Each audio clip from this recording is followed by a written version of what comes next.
Tire 10% do seu tempo e diga: Senhor, isso é seu, para estudo da Bíblia e para oração.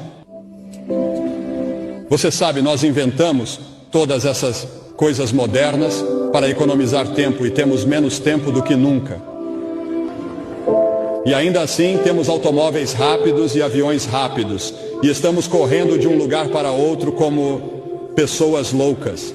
E a maioria de nós não sabe o que vai fazer quando chegar lá.